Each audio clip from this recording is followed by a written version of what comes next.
అల్లు అర్జున్ గారు నిన్న మీరు హడావుడిగా మా ముఖ్యమంత్రి వర్యులు అసెంబ్లీ వేదికగా సంధ్యా థియేటర్లో జరిగినటువంటి వ్యవహారంపై మాట్లాడిన తర్వాత సినిమా ఇండస్ట్రీ తరపున మీరు ప్రెస్ మీట్ పెడుతుర్రు.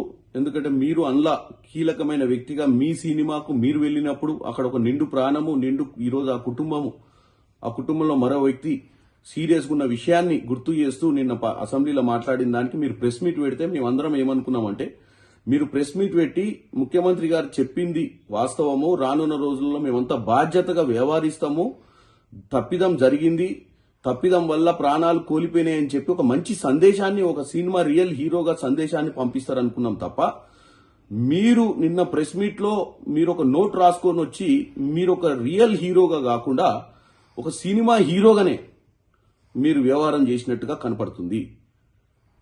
ఈరోజు కాంగ్రెస్ పార్టీ మీరు 3 ఏళ్లు కష్టపడి సినిమా తీసిరు, నష్టాలు జరగకూడదనే మీ షోకి ఎక్స్ట్రా మీరు అమౌంట్ పెట్టినా గానీ ఒప్పుకోవడం జరిగింది. కాంగ్రెస్ పార్టీ అన్ని వర్గాల ప్రజలను, అన్ని రకాల వ్యాపారవేత్తలను ఆదుకునే ప్రక్రియలనే ఈరోజు మీ సినిమాకు మీరు రేట్లు పెంచినా గానీ ముఖ్యమంత్రి గారు, సినిమాటోగ్రఫీ మంత్రి గారు ఒప్పుకున్నారు.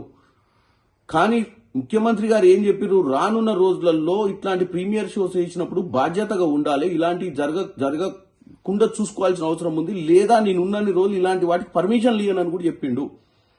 అది ఆయన పర్సనల్ ఉద్దేశం కాదు, ప్రజలను ఉద్దేశించుకొని మాట్లాడుతుండు. అక్కడ ప్రతిపక్షాలు ఉన్నాయి, అక్కడ ఎంఐఎం పార్టీ వాళ్ళు అడిగిన ప్రశ్నకు సమాధానం చెప్తూ ఈ విషయాన్ని ఆయన మాట్లాడినప్పుడు మీరు ప్రెస్ మీట్ పెట్టి, అవును ఆ రోజు మీరు సినిమా థియేటర్లో ఉన్నప్పుడు బయట అంబులెన్స్ ఎందుకు వచ్చింది, ఏం జరిగిందని తెలుసుకోకుండా మీరు టోటల్ సినిమాని చూడటం జరిగింది, ఇంటికి పోవడం జరిగింది. నెక్స్ట్ డే మార్నింగ్ దాకా నాకు ఆ విషయం తెలవడం చెప్పడంతో మాకు అర్థమైపోయింది మీ సినిమా ఎంత కలెక్షన్ చేస్తుంది అన్న ఇంట్రెస్ట్ మీద మీ జాస ఉంది తప్ప నేను పోయిన దగ్గర ఏం జరిగిందని తెలుసుకునే ప్రయత్నం చేయలేదు. మీరు ఇంకా నేను తెలిసిన తర్వాత పోలీస్ స్టేషన్కి పోదాము, లేకపోతే హాస్పిటల్కి పోదామంటే లీగల్ మ్యాటర్స్ అడ్డొచ్చినాయని చెప్తున్నారు. ఒక రియల్ హీరోగా మీరు మాట్లాడినట్టు లేదు. ఒక స్క్రిప్ట్ను తీసుకొని ఆ స్క్రిప్ట్ను చదివినట్టుగా ఉంది. మీరు ఏం సందేశం పంపిద్దాం అనుకుంటుర్రో ప్రజలకు మీకే క్లారిటీ లేకుండా నిన్న మీరు ప్రెస్ మీట్ పెట్టిర్రు. డెఫినెట్ గా ఇది వేరే హీరోలు గాని, వేరే పొలిటీషియన్స్ గాని, వేరే ఎవరైనా ఈ రాష్ట్రంలో ఇది ఒక ఎగ్జాంపుల్. మనం ఎక్కడికన్నా పోయినప్పుడు ఒక బాధ్యతగా ఉండాలి, మన వల్ల ప్రజలకు నష్టం జరగొద్దు అన్న ఒక సందేశాన్ని ముఖ్యమంత్రి గారు పంపించినప్పుడు మీరు నన్ను హ్యూమిలియేట్ చేసిండు, నన్ను హ్యూమిలియేట్ చేయడం జరుగుతుంది, నన్ను ఎందుకు టార్గెట్ చేస్తురో నాకు తెలియదు అని మీరు ప్రెస్ మీట్ పెట్టడం మాత్రం చాలా విడ్డూరంగా ఉంది. మీరే కాదు ఎవరైనా మీరు హీరోలు, మిమ్మల్ని రియల్ హీరోలుగా చూస్తారు ప్రజలు.